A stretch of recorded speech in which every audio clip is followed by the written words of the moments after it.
Hey, Liam, how you doing today? I'm good. How are you doing? You must be pretty excited because your Sox are going to the ALCS. Yeah, man. I've been watching I watched the last two games, two walk-offs back to back. It's pretty exciting, honestly. I'm pretty fired up. So hopefully they can keep the magic going a little bit.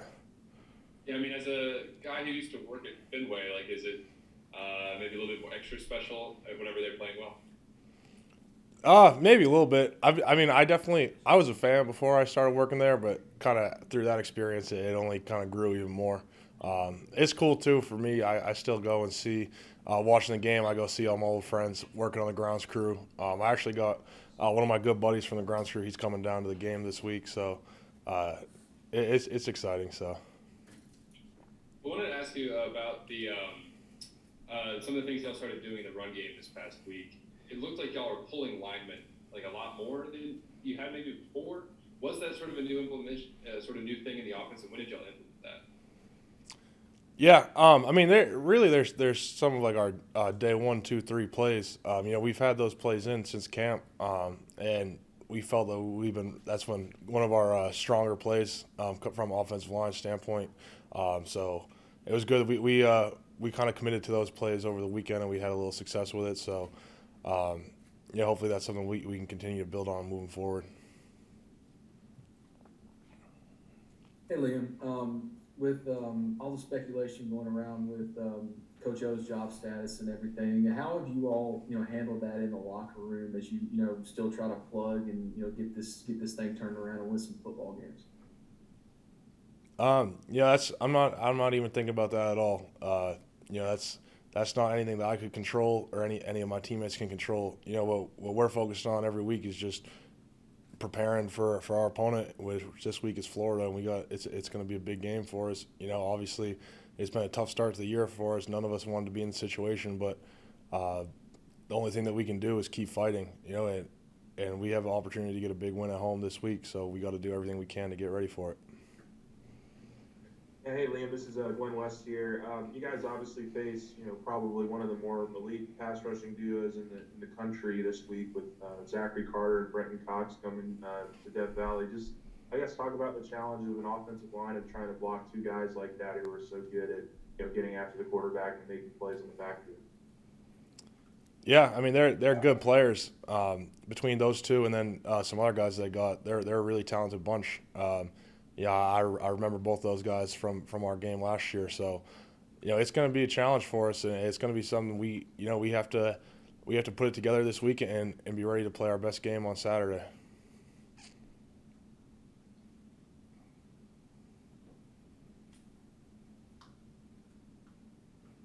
Mute.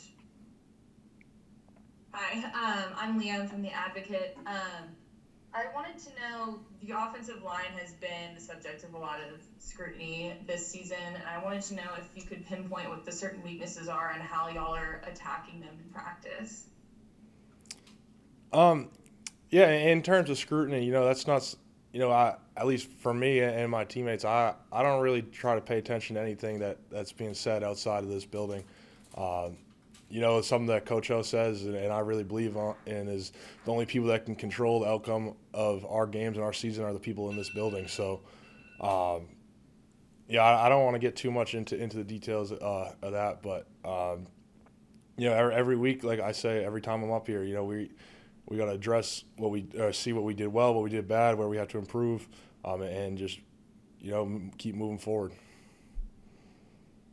Liam, obviously you're with Max all the time. He's at kind of the halfway point of his first full season as a starter. What would you say he's really done well this year, and kind of what are the areas where he's looking to continue to improve? Yeah, I think Max has done a really good job this year. He has a lot on his plate, and what I try to do, and what we have to do as an offensive line, running backs, receivers, tight ends is, we have to do everything we can to kind of make it easier for him because he's got the most on his plate as a quarterback. And I think that he's done a really good job this year so far, but we just have to keep doing everything we can to make it easier on him, so he can just play more free and more comfortably and confidently. Is there maybe a moment or a play where you really saw a good bit of growth from him? I don't know if I can pinpoint one moment, but he's just what's impressed me about Max is, he's really got kind of a what's next mentality that we talk about. He's not afraid. If something goes wrong or he gets hit hard, he pops right up and he's ready to go to the next play. So that's something that I find kind of admirable in him. Hey, Liam, I know you say you guys just focus on the things you can control, but how was the team in the locker room rallying around Coach O right now? Yeah, I mean, we're all in, man. We've been working really hard for this. It's been disappointing. Everyone knows that the start of the season, but we're playing we're playing as hard as we can, and moving forward, that's what we're gonna do. We're gonna keep playing hard. We're gonna do everything that we can to prepare ourselves for this Saturday against Florida. So.